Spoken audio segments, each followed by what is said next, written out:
What are the current challenges for the tanker segment, and how is Lloyd's register helping its clients address these? The biggest challenge in shipping today is decarbonization, how tanker owners will manage the requirements, so how they renew their fleet. And also today, we know that the fleet is quite old, so they need to renew, but there is uncertainty how to move forward.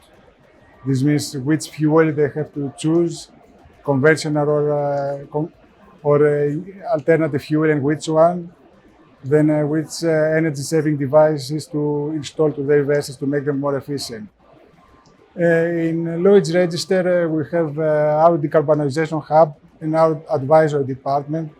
We help the owners with feasibility studies to show them some of the ways, because there's not one way, to suggest them which maybe is the best way for them to go.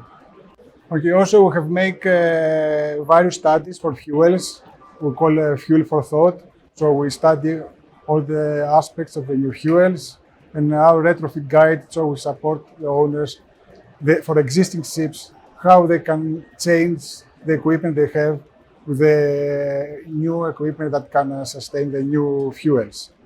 And also our digital transformation systems that can help the owners to check their voyages, to make a better voyage planning systems, that this also help their efficiency. This is the most important challenge, but we have also some other ones, like geopolitical factors that we saw the last year that changed the trade pattern of the vessels. And always tanker industry is very sensitive in geopolitical factors.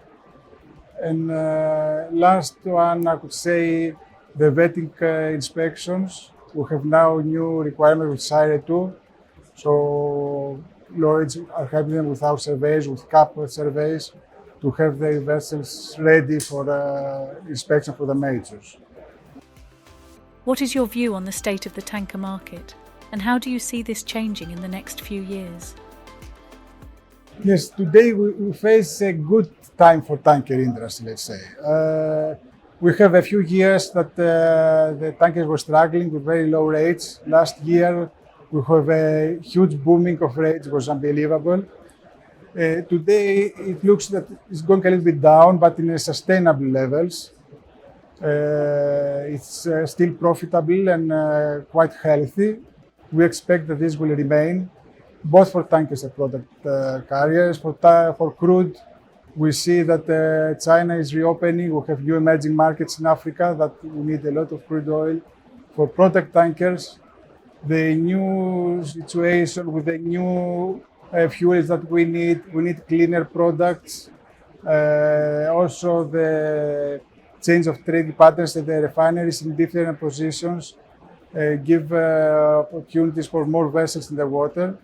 So I believe that the following years will be positive for both crude tankers and product tankers. How is the situation with new-build shipyard slots affecting tanker orders? Okay, we know that the last years we have very low ordering from tankers. Even today is 5% of the fleet is extremely low, the lowest for decades.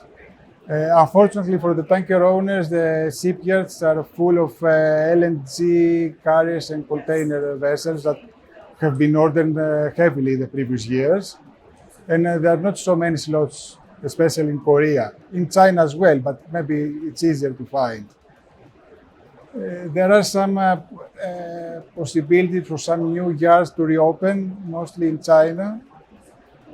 But what I see is that the tanker owners are again out in the market looking. Some of them are reluctant because of the high prices at the moment, and also they are not sure what to order. I mean, what fuel they have to choose for their vessels. We help them like in consultancy basis about this.